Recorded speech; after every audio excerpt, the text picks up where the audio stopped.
Olá, turminha. O assunto da nossa aula de hoje são os seres procariontes. Bom, pessoal, até pouco tempo atrás, quando a gente abordava, esse tema, a gente falava sobre o reino Monera. Tá? Só que o reino Monera já foi superado. Então, os indivíduos que têm células procariontes, hoje eles são classificados não só em dois reinos diferentes, mas também em dois domínios diferentes. Bom, e quando a gente fala em seres procariontes, não tem como não iniciar a conversa é, comparando os seres procariontes, os indivíduos que são constituídos por células procariontes, com os indivíduos eucariontes. Então a gente sabe que as células procariontes, elas são muito simples, é a estrutura mínima que você pode chamar de célula, porque tem o equipamento mínimo necessário para poder fabricar proteínas, o que caracteriza e manifesta a vida. Então, basicamente, você tem um envoltório, um citossol, um citoplasma, que contém o citossol, ribossomos, e mergulhado em tudo isso, a gente tem o material genético, um cromossomo circular, que a gente chama de nucleoide. Tá? Enquanto que nas células eucariontes, a gente tem as membranas citoplasmáticas, incluindo as organelas e também o núcleo, que não deixa de ser um compartimento. Então, a presença desses compartimentos na célula eucarionte a torna mais eficiente do que a célula procarionte. Dentro desses compartimentos, acontecem reações que afetam minimamente as outras ocorrências do lado de fora. Enquanto que num procarionte, as atividades, as reações acontecem tudo misturado, tá? Na célula eucarionte não.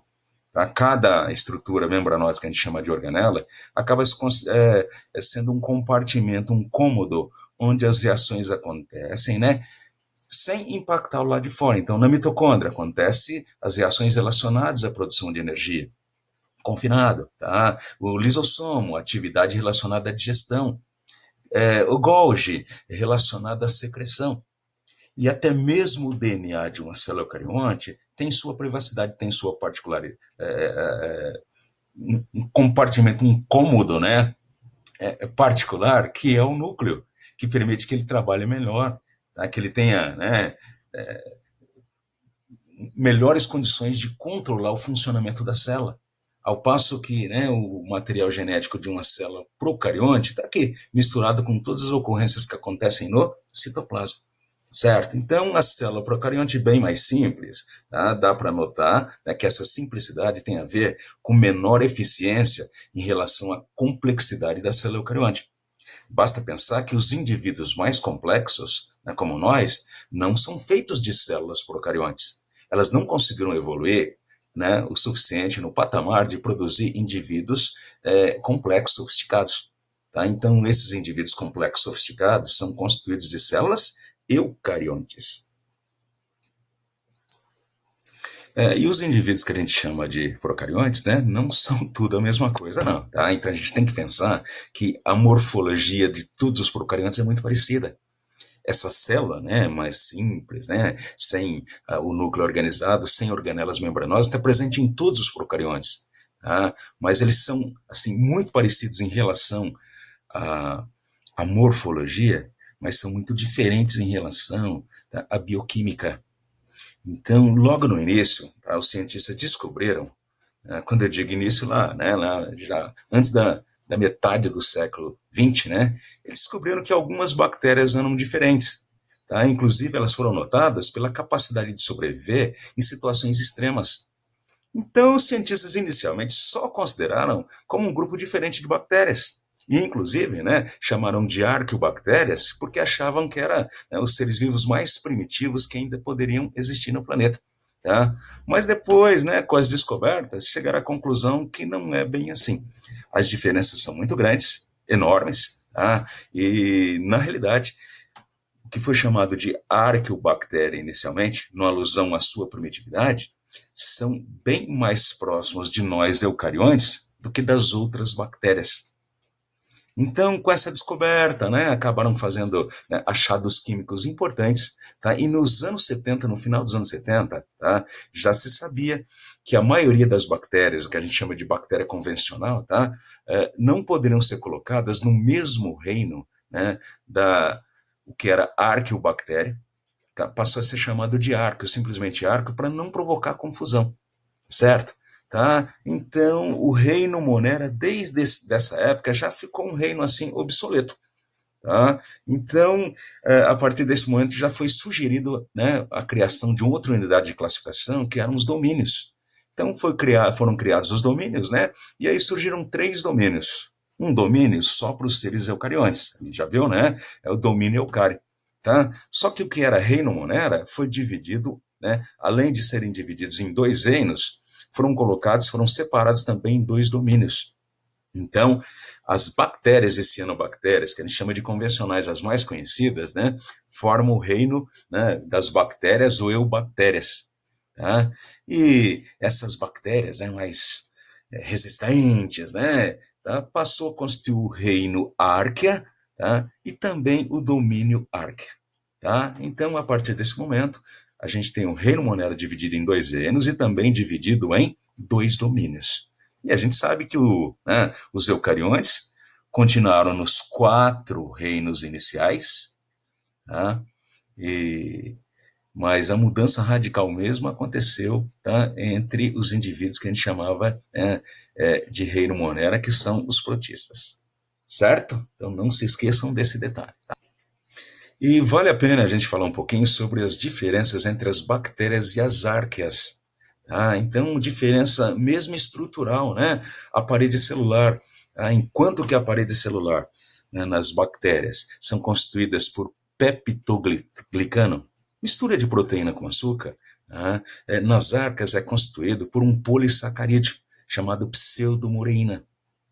Os lipídios da membrana das bactérias é parecido com o nosso, tá? É constituído por ésteres de ácido graxo, enquanto que nas árqueas, tá, é éter de ácido graxo. Então, nas bactérias, éster, tá? E nas árqueas, éter. E o que desencadeou mesmo, né, essa ruptura foi a descoberta, né, das diferenças entre o RNA ribossômico. Então, se descobriu que o RNA ribossômico das arqueas estão muito mais próximos dos eucariontes do que das outras bactérias, certo? Tá? E um outro fator também que desencadeia, né, essa diferença é flagelo. Como a gente sabe, né, os procariontes, muitos não têm, mas grande parte deles tem o flagelo. Então, a origem do flagelo, tá? E mesmo a estrutura se diferencia das bactérias para arquea. Bom, e quem são essas arqueas? Gente, a principal característica delas é que elas vivem em ambientes extremos, tá? Mas antigamente se pensava que eram só essas extremófilas, né? Por viver nesses ambientes assim extremos, elas foram chamadas também de extremófilas. Aliás, é um nome genérico. Todo ser vivo, né, que vive nessas condições assim, né, extremas, a gente chama de extremófilos, tá? Mas agora estão descobrindo, né, que na realidade elas vivem também em ambientes considerados normais. Gente, e é um grupo muito grande, tá? Então, esse domínio e o reino das arcas tem muito mais filos do que o reino animal. Tá? Mas, como exemplo, a gente tem as halófitas. Tá? São bactérias que conseguem sobreviver em ambientes de concentração extrema, ambientes salinos, extremamente salinos. Tá? E algumas dessas arcas, gente, tá? Elas conseguem fazer um tipo de obtenção de alimento, né? Eles produzem energia a partir da luz. Usam um pigmento chamado bacteriorhodopsina. Tá? Só que não é a fotossíntese. Então, inclusive, a gente tem muito a descobrir a respeito desses indivíduos. As termófilas, né, como o próprio nome sugere, elas conseguem sobreviver a temperaturas altíssimas, tá? Em fontes, né, geotérmicas, né? As acidófilas, né, em ambientes extremamente ácidos, tá? E essas bactérias metanogênicas são produtoras de metano. Então, vive, né, no intestino de uma grande quantidade de animais, principalmente, né, de animais ruminantes, mas no nosso intestino também. Tá? Então, são bactérias, o arqueo, né, produtoras de metano. Ok? Bom, mas o domínio bactéria, o reino bactéria, tá? É dividido pelas bactérias que não são árqueas, né? E pelas cianobactérias. Então, vamos estudá-las agora. Então, vou começar pelas cianobactérias, que antigamente eram chamadas de algas azuis. E aí os cientistas resolveram que para ser alga tinha que ser eucarionte. Então elas perderam esse nome e são chamadas só de cianobactérias. Tá? Então essa é a estrutura, né, básica de uma cianobactéria. Todas elas são autótrofas fotossintetizantes. Tá? Então ela tem estrutura bem simples, né? Como qualquer procarionte. Né? A gente tem aqui um material genético em forma de nucleóide, ou seja, uma molécula circular de DNA, tá? Sem envolvimento da carioteca. Não confundam. Essas estruturas aqui, ó, tá? São as lamelas fotossintetizantes. Então aqui a gente vai encontrar pigmentos fotossintetizantes, certo? Bom, são todas fotossintetizantes, não são diretamente causadoras de doenças, né? Mas ao contrário do que o nome sugere, né? Cianobactéria significa bactérias azuis. Então nem todas são azuis, que existe uma variação de pigmentos fotossintetizantes, né? A clorofila verde, ficocianina realmente azul e a ficoeritrina, que é um pigmento fotossintetizante vermelho. Inclusive, né, o nome mar vermelho vem por causa da proliferação desse tipo de, né, cianobactéria, que na realidade são vermelhas. Porque esses organismos, apesar de não serem malignos, né, apesar de não poderem causar doenças, mas se as condições ambientais favorecerem, tipo uma oferta muito grande de nutrientes e temperatura alta, pode acontecer algo que a gente chama de eutrofização ou a floração das algas. Então, a floração, né, de cianobactérias vermelhas na superfície do Mar Vermelho é que acabou, né, dando esse nome. Inclusive, tem que tomar muito cuidado, porque onde vivem esses indivíduos? Tá? Em qualquer lugar onde haja umidade. Água doce, água salgada, né, ambiente úmido e, inclusive, né, nos nossos depósitos de água, nas nossas caixas d'água.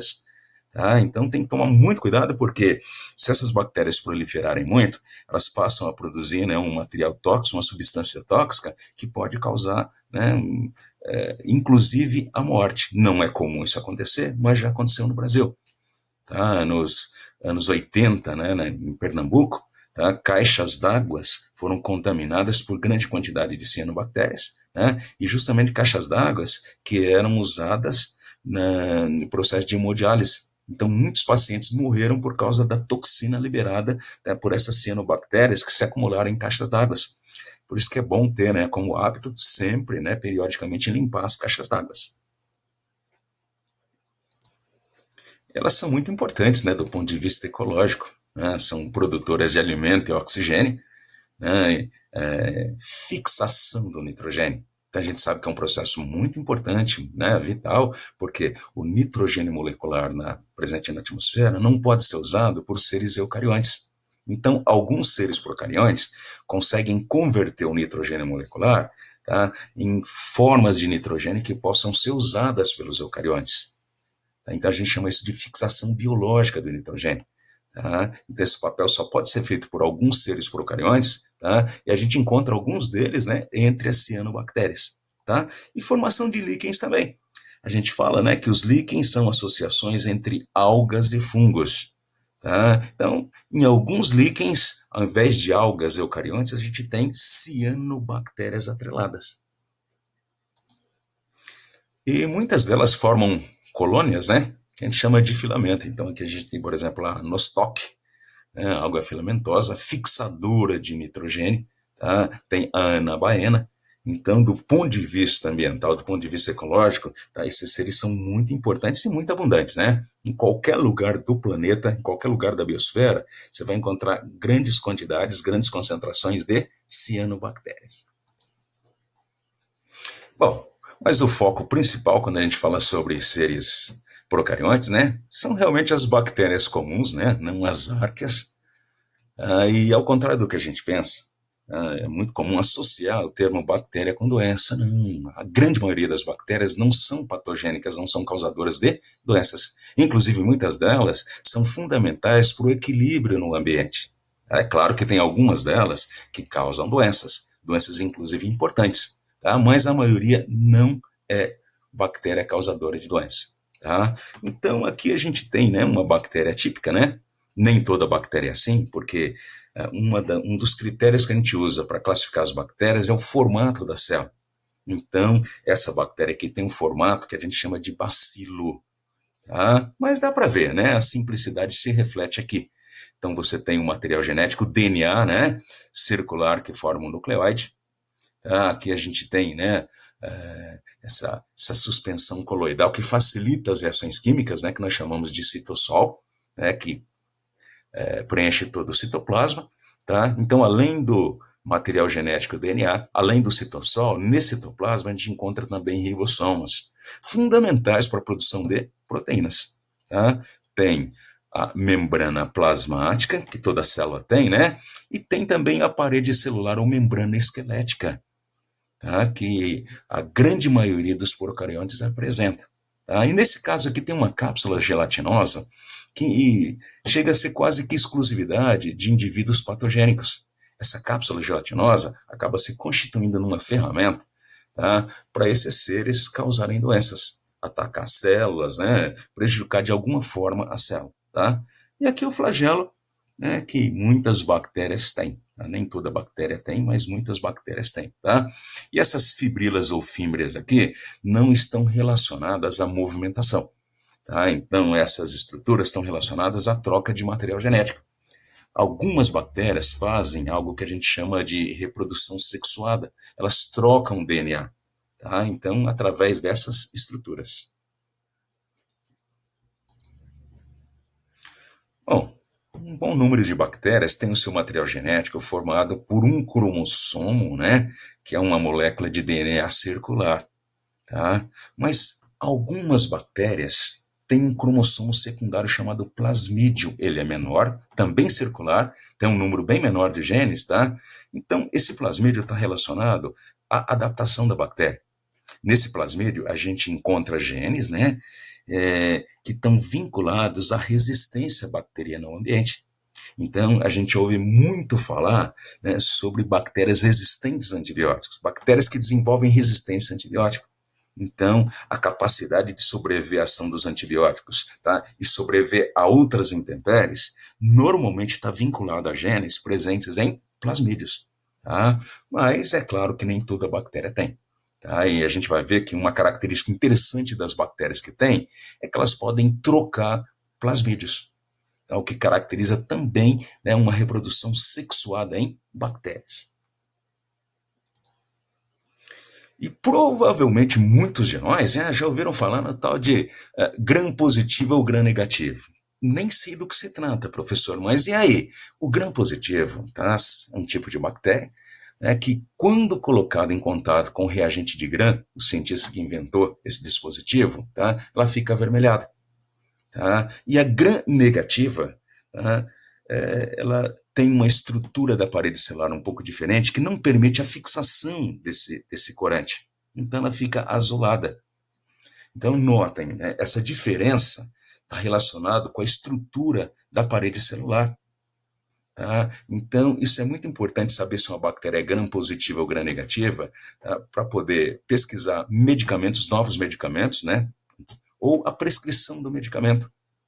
Porque dependendo, né, da estrutura da parede celular, esse medicamento pode ou não atravessá-la. Porque um antibiótico, por exemplo, ele só pode atuar no interior da bactéria. Então, vai ter que passar pela parede celular. Tá? Então, dependendo da estrutura, pode ou não entrar esse medicamento. Por isso que é muito importante, né, a indústria farmacêutica, tá, e na medicina, saber se a bactéria é gram-positiva ou gram-negativa. E um dos critérios que a gente usa, né, para classificar as bactérias é o formato das células. Então, tem as bactérias de célula esférica, que a gente chama de cocos. Tá? Um exemplo são os pneumococos, né, causadores da pneumonia. Então, essas bactérias podem, né, produzir colônias, né? Você tem, né, streptococcus, estafilococos. Então, esse prefixo está relacionado ao tipo de colônia que ela pode formar. Inclusive, muitas delas são causadoras de doenças na espécie humana. Tá? Bom, um outro formato que as bactérias podem apresentar é o de bacilo. Tá? Parece um bastãozinho, certo? Então, como o bacilo de Koch, né, o bacilo de Hansen, né, o lactobacilo, Então, bactérias com esse formato, tá, nós chamamos de bacilo. Algumas bactérias parecem uma espiralzinha. A gente chama de espirilos. Então, esses espirilos, como a leptospira, bactéria causadora da leptospirose. Ou então, tá, a célula bacteriana pode ter o formato, né, de um bastão um pouco retorcido, lembrando, né, um bastão torto, né, lembrando uma vírgula. Tá? Então, a gente chama de vibrião, como o vibrião da cólera. Então, esses 4 formatos de bactérias, né, permite, né, de imediato uma classificação, um agrupamento. Ok? Então, cocos, bacilos, espirilos e vibriões. Bom, e a gente vai fazer uma abordagem metabólica, o metabolismo das bactérias. Então, a gente sabe que as células, simples ou complexa, tá, ela tem que usar o alimento para produzir energia, tem que quebrar a molécula de alimento para produzir energia. Então, a gente chama isso de respiração. Aí a gente sabe também que esse processo pode usar ou não oxigênio. Pode ser, né, envolver fenômenos aeróbios ou anaeróbios. Tá? Então, nas bactérias também não é diferente. Então, existe um grande número de bactérias que são aeróbias estritas. São bactérias que só podem sobreviver na presença de oxigênio, como a maioria das bactérias decompositoras. Então, as bactérias apodrecedoras, grande parte delas são consumidoras vorazes de oxigênio. Então, muitas delas não podem sobreviver na ausência de oxigênio. Então, a gente sabe, inclusive, que nós relacionamos o processo de eutrofização, né, aquele fenômeno de diminuição de oxigênio na água, tá, à proliferação dessas bactérias em ambiente aquático. Elas são ligadas à eutrofização. Tá? E outra coisa importante sobre essas bactérias é que provavelmente esse tipo de bactéria, tá, algumas centenas de milhões de anos atrás, ou bilhões, devem ter dado origem às mitocôndrias. Inclusive, quando você olha para uma bactéria dessa, a sua estrutura lembra realmente as dobras, né, presentes na mitocôndria. E uma coisa interessante, uma curiosidade, é que essas dobras, né, até pouco tempo atrás eram chamadas de mesossomo ou mesossoma. Tá? Inclusive, os cientistas, né, davam esse mesossoma, né, característica de uma estrutura presente em bactérias. Inclusive, a relacionavam com o processo aeróbio, a obtenção de energia, né, respiração aeróbia nas bactérias. Aí eles chegaram à conclusão que, na realidade, tá, essas obras aqui, elas surgiam, elas eram verificadas, tá, no processo de preparo para observação em microscópio. Então, quando se preparava a bactéria para visualizá-la em microscópio eletrônico, tá, um dos sintomas, uma das consequências dessa preparação era o surgimento desse dobramento. Então, modernamente, né, os cientistas adotam que esse mesossomo na realidade não existe. Mas durante muito tempo era mencionado, e até hoje em muitos materiais se fala sobre mesossomo. Tá certo? Então, essas são as bactérias aeróbias estritas, só podem viver na presença de oxigênio. Ok? A gente tem também o contrário, que são as bactérias anaeróbias estritas, são aquelas que não podem sobreviver na presença de oxigênio. O oxigênio é tóxico para elas. Tá? Então a gente tem um grande número dessas bactérias e bactérias decompositoras que se estabelecem naquele processo de eutrofização, no final, quando já falta oxigênio, tá, no ambiente aquático, são desse tipo. Inclusive, elas só chegam depois quando se esgota totalmente o oxigênio. Certo? Então, algumas bactérias conhecidas nossas, como a bactéria do botulismo, a bactéria do tétano, são assim, anaeróbias estritas. Inclusive, uma das estratégias que a gente usa para fazer asepsia, né, em um ferimento, né, que é passar água oxigenada, visa matar a bactéria do tétano. Então, essa bactéria, ela vive em forma de esporos no solo. Tá? Uma característica que algumas bactérias apresentam é quando o ambiente está adverso, né, quando falta alimento, a temperatura é inadequada, tá, elas podem se transformar em esporos. Então, é assim com a bactéria do tétano, é assim com a bactéria do botulismo. Existem outras. Esses são exemplos mais próximos de nós, tá certo? Então, por isso que quando você tem um ferimento, e esse ferimento entra em contato com algum objeto relacionado ao solo, à ferrugem, tá, a possibilidade de ter contato também com os esporos dessa bactéria, né, que acabam voltando à vida, deixa de ser esporo e passa a ser célula. e passa, né, a ter atividade metabólica. Então, quando você, né, passa água oxigenada num ferimento, seria muito importante fazer isso, você não está pensando em matar todas as bactérias. Tá? A sua intenção, de verdade mesmo, né, mesmo que não seja consciente, é matar as bactérias do tétano que possam estar por ali. Então, a reação à água oxigenada H2O2, por ação da enzima catalase presente nos peroxissomos, né, no interior das células da lesão, tá? Então, o contato da água oxigenada com essa enzima, tá, provoca a decomposição. Então, a água oxigenada, peróxido de hidrogênio, é decomposto em água normal e oxigênio. Então, aquelas bolhas que saem, gente, tá, são de oxigênio, tá? E essa alta concentração de oxigênio acaba matando bactérias desse tipo. Tá? Então, outra coisa interessante, né? O mau cheiro que tem em rios, como Pinheiros, né? Como Tietê, Tamanduateí, tá? Então, ali está caracterizado o processo de eutrofização. Tá? Então, os indivíduos que chegam no estágio final da eutrofização são bactérias assim, tá? Que fazem a decomposição anaeróbia, sem oxigênio. Eles não suportam oxigênio. Então, esse processo, né, essa decomposição, libera substâncias muito tóxicas e muito fedidas, tá certo? Como metano, amônia, cianetos, certo? E tem algumas bactérias ditas, né, de respiração facultativa, que tanto faz como tanto fez. A Escherichia coli, por exemplo, é uma bactéria presente no nosso intestino, o famoso coliforme fecal, é assim, se tiver oxigênio está tudo bem, se não tiver oxigênio também está tudo bem. Então atua mais ou menos de forma parecida com a nossa musculatura, né? Pode produzir energia com ou sem oxigênio. Tá? Então, organismos facultativos de respiração facultativa, com ou sem oxigênio, eles mantêm a vida. Agora, com relação à obtenção do alimento, né? Para ser quebrado para gerar energia, a gente sabe que os organismos são divididos em autótrofos e heterótrofos. Quem consegue produzir seu próprio alimento, chamado de autótrofo ou produtor. Quem busca alimento no corpo de um outro ser vivo, pessoal, é chamado de heterótrofo ou consumidor. Então, entre as bactérias, né, e a gente vai encontrar indivíduos autótrofos e heterótrofos. Tá? Então, a gente tem indivíduos fotossintetizantes, alguns deles que usam, né, a luz branca, tá? Mas tem algumas bactérias fotossintetizantes que podem fazer fotossíntese no escuro. Tá? Como assim? Porque ao invés da luz visível, tá, usam o comprimento do infravermelho, o calor. Então, esse tipo de bactéria pode viver em grandes profundidades, próximos à atividade vulcânica.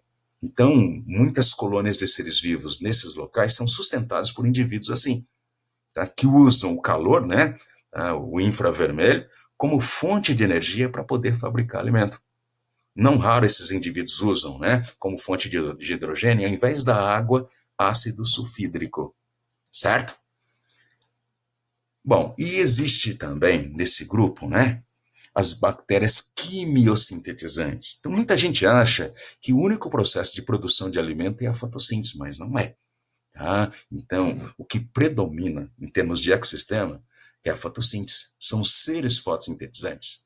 Tá? Mas existem bactérias quimiosintetizantes, que ao invés de usar, né, a energia luminosa como fonte para produzir alimento, elas extraem energia de uma reação química exotérmica ou exergônica, aquele tipo de reação química que libera energia. Então, essa energia é canalizada para poder produzir sua matéria orgânica, para produzir alimento, certo? Então, é muito comum encontrar esse tipo de bactéria no ciclo do nitrogênio. A gente tem duas bactérias, dois grupos de bactérias que transformam a amônia em nitrato. Então, lá, esses indivíduos são quimiosintetizantes. A energia para produzir alimento, né, para sintetizar alimento, tá, surge a partir de uma reação química de oxidação. Aqui, por exemplo, ó, a gente tem a nitrossomona, né, que oxida a amônia, né, formando água e nitrito, só que é uma reação que libera energia. Essa energia é usada, né, para converter CO2 e água em alimento, em glicose. Mas a grande maioria das bactérias são heterótrofas, são consumidoras. Tá? Então, são consumidoras de alimento e vão buscar alimento no corpo de um outro ser vivo. Então, de forma até superficial, né?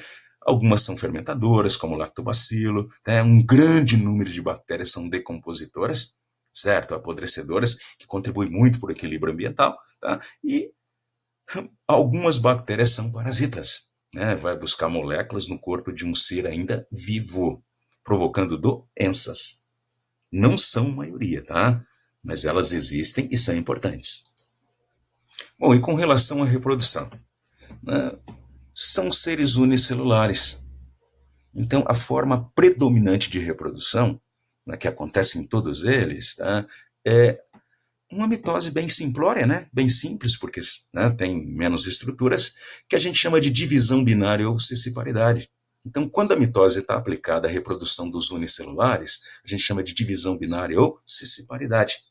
Tá? Então, em ambiente adequado, tá? Em um meio de cultura, né, adequado, a cada 20 minutos uma bactéria conclui essa divisão, ou seja, ela se reproduz. Por isso que é muito importante ficar de olho, tá? Em infecções bacterianas que você contrai. A cada 20 minutos, dobra a quantidade de bactérias no seu corpo. Bom, só que tem um detalhe.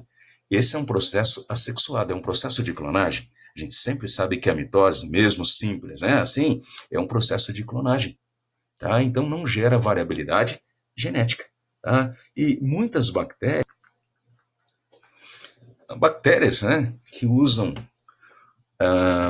um processo não convencional de sexuado, né? Não é um processo sexuado convencional, mas que caracteriza a reprodução sexuada, que é a troca de material genético. Então a gente está acostumado a pensar que para haver, né, um processo de reprodução sexuada tem que haver gametas, troca de gametas, né? Mas tá, esses indivíduos, apesar de não terem essa possibilidade, eles podem trocar material genético. Tá? Em um processo, né, que muitas bactérias usam é a conjugação bacteriana. Tá? Então, nesse processo de conjugação bacteriana, através das fímbrias, né? Das fímbrias, olha, se estabelece um corredor citoplasmático, uma comunicação entre os citoplasmas. Aqui, por exemplo, ó, essa bactéria de cima, ela tem plasmídio, tá? E a de baixo não tem. Então, a gente já sabe de antemão que essa bactéria de cima é mais resistente que a de baixo. Mas esse quadro pode mudar. Se elas são compatíveis, elas estabelecem nessa comunicação. A bactéria que tem o plasmídio produz uma cópia desse plasmídio, né? E doa, né, para a bactéria que não tinha. Então, essa bactéria, né, a partir do momento que ela recebe esse plasmídio, essa cópia do plasmídio, ela passa a ser tão resistente quanto a outra. Então, nesse exemplo aqui, houve uma doação de plasmídio, mas em alguns casos há trocas de plasmídio. Então, a conjugação bacteriana pode alterar bactérias, porque mexe com o seu material genético. Um outro processo considerado, né, sexuado é a transformação bacteriana. Bactérias podem absorver, podem encampar material genético presente no meio, resultantes, né, da degradação de outras bactérias.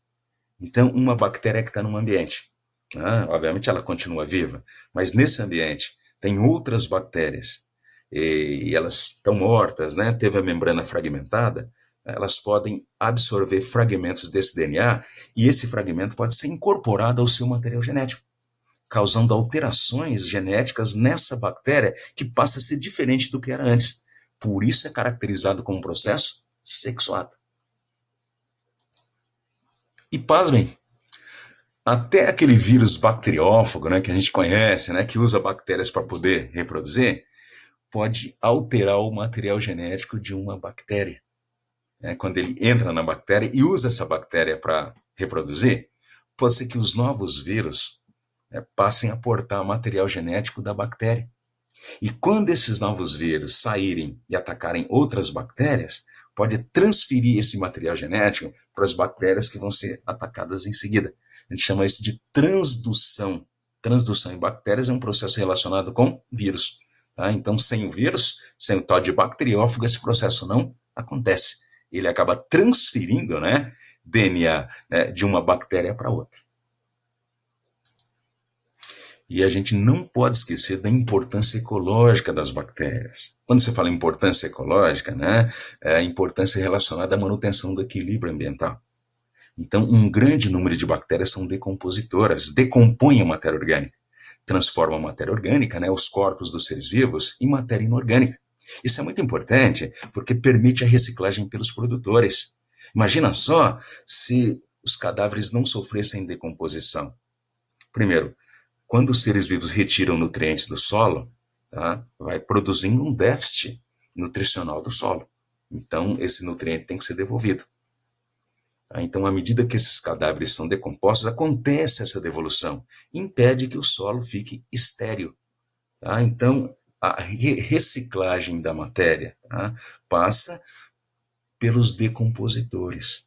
Então, a gente sabe que tem dois tipos de organismos decompositores: bactérias decompositoras ou saprófitas, né? E fungos decompositores ou saprófitas. Então, muitas bactérias contribuem para o processo de reaproveitamento da matéria, né? E destruição dos cadáveres. E outras bactérias, né? Como a Rhizópio, né? Que participa do ciclo do nitrogênio, tem um papel muito importante na fixação do nitrogênio molecular. Como a gente viu, esse nitrogênio molecular que existe em grande quantidade, mas não pode ser usado por procariontes. Ele tem que ser convertido, né, em amônia, em nitrato. Isso só pode ser feito por procariontes. O estágio inicial de conversão de nitrogênio molecular em amônia, tá, é feito por algumas bactérias e cianobactérias e a gente chama de fixação biológica do nitrogênio. Tá? Então, muitas bactérias, né, principalmente do Rhizóbio, né, que compõe, né, que está numa relação mutualística com as raízes de células de plantas leguminosas, olha, fazem parte desse grupo. Então, são bactérias vitais para o equilíbrio ambiental. E tem também, né, bactérias, não só as bactérias sem protozoários também, né, mas muitas bactérias que estão presentes, tá, no tubo digestório de alguns animais, principalmente dos ruminantes. São responsáveis pela digestão da celulose. A gente sabe que a celulose é um polissacarídeo, um açúcar enorme, é um carboidrato de cadeia longa, que não dá para ser aproveitado diretamente em forma de celulose. Ele tem que ser quebrado, tá, por uma enzima chamada celulase, e aí convertido em açúcar, em glicose. Tá? Mas os animais não têm essa enzima. Só alguns micróbios, né, produzem essa enzima. Então, indivíduos como nós não conseguimos aproveitar a celulose. É a famosa fibra, né, do jeito que entra, sai. Tá? Mas alguns animais têm no seu tubo digestório, tá, um compartimento especial, lotado de bactérias que produzem essa enzima e que podem digerir a celulose transformando em glicose. Então, indivíduos assim, tá, fazem um aproveitamento nutricional da celulose. Tá? Então, outra contribuição muito importante das bactérias para o equilíbrio ambiental. Certo? Bom, pessoal, e logo muito cedo, né, as bactérias começaram a fazer parte, né, da nossa história, porque acabou interferindo na nossa vida. E hoje interfere principalmente nas atividades econômicas. Então, olha só, produção de alimentos. Então, os laticínios, a produção de iogurtes e queijo, isso não poderia haver sem as bactérias, como o lactobacilo. Tá? A produção de antibióticos. Então, a indústria farmacêutica usa muitas bactérias para fabricar antibióticos contra as próprias bactérias, certo? Tratamento de esgoto. Essa atividade decompositora, né, de certas bactérias é usada no tratamento do esgoto. Muito importante nas grandes cidades. A quantidade de esgoto que a gente produz é algo bem próximo do absurdo. Tá? E nas tecnologias de vanguarda, como a engenharia genética. A gente sabe que a engenharia genética, né, a existência da engenharia genética é graças a duas enzimas tipicamente bacterianas, né, a enzima de restrição e a DNA ligase. Tá? Mas a gente sabe também que os plasmídios são usados como vetores, muitas bactérias são reengenheiradas, são reprogramadas para produzir medicamento, tá? Como a insulina. Toda a insulina usada hoje por diabéticos insulino-dependentes vem de bactérias, né, que foram reprogramadas, bactérias transgênicas.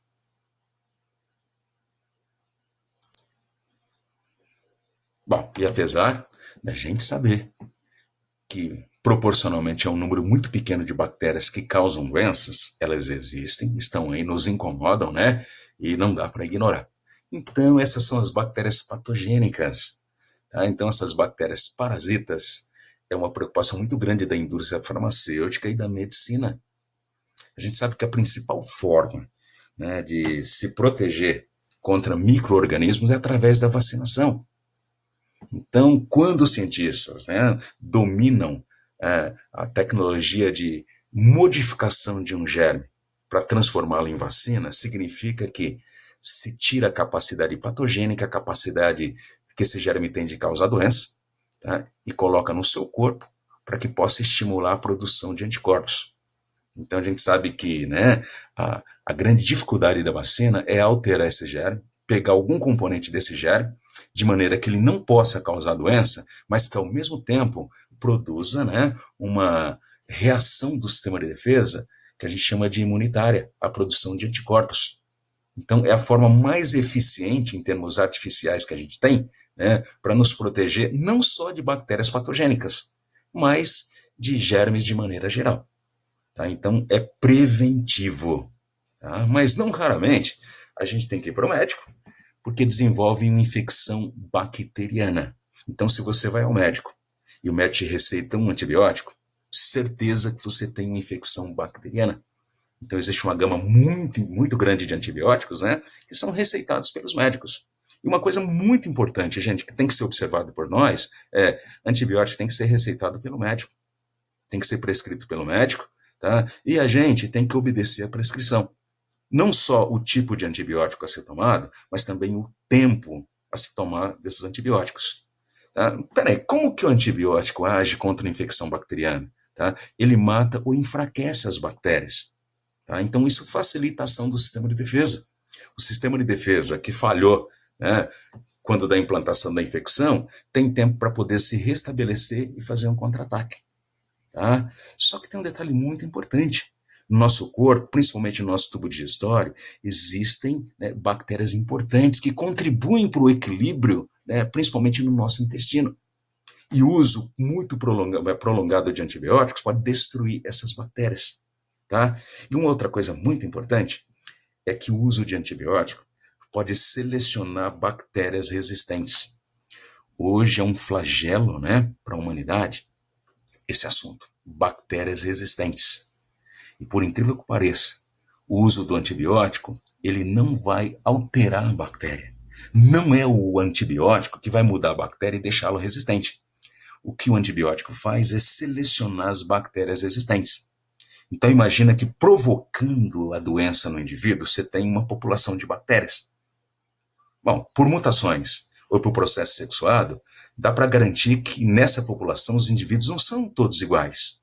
Então, mutações principalmente pode produzir alguns indivíduos resistentes, certo? Então, nessa população que está causando a doença, tem bactérias sensíveis ao medicamento e bactérias resistentes. Quando você usa o antibiótico, olha, tá? Um processo muito legal que mostra como opera a evolução, a seleção natural. Ao usar o antibiótico, olha, você mata as bactérias sensíveis e sobra as resistentes. Olha. Então diminui muito o número de bactérias. Por quê? Porque as sensíveis morreram. Elas foram destruídas pelo antibiótico. Mas, olha, houve uma redução do número de bactérias porque restaram só as resistentes, que eram minoria. Só que sobrou espaço e alimento para esse grupinho pequeno, né? Acabou com a competição. Sobrando espaço e alimento, ó, eles puderam proliferar e a infecção agora vai continuar, tá? Ela vai se tornar latente, tá? E o uso do mesmo antibiótico, obviamente, não vai produzir resultado, não vai produzir efeito. Então tem que se administrar um outro antibiótico, fazer o famoso antibiograma, né? Para ver realmente qual antibiótico é que vai ser eficiente para combater a infecção. E não se descarta o uso combinado de vários antibióticos. Tá? Então, por isso que a gente tem que obedecer esse princípio. Antibiótico, quem pode receitar, quem pode prescrever é o médico. Obedeça. Tá? Então, a gente tem uma quantidade enorme de antibióticos hoje. Tá? Mas pode ser que existam bactérias que sejam resistentes a todos eles. Por exemplo, dos antibióticos, ou o antibiótico mais forte que existe hoje, que é a vancomicina, não pode ser vendida na farmácia. Se alguém vai usar o vancomicina, tem que ser, né, em ambiente hospitalar, sob cuidado dos médicos. Porque se começa a usar vancomicina, todo mundo compra vancomicina, há o risco, né, de selecionar bactérias resistentes à vancomicina. E aí, numa doença, numa infecção causada por essa bactéria resistente, não haveria nada, nenhum tipo de medicamento capaz de controlar a infecção. Tá certo? Bom, pessoal, então, esse nosso assunto é muito importante, um assunto assim de vanguarda, tá? E acho que a gente teve uma noção geral não só sobre bactérias, né, mas também sobre cianobactérias, né, e as famosas arqueas, né, que deram uma revolucionada na nossa vida em termos de classificação dos seres vivos. Ok?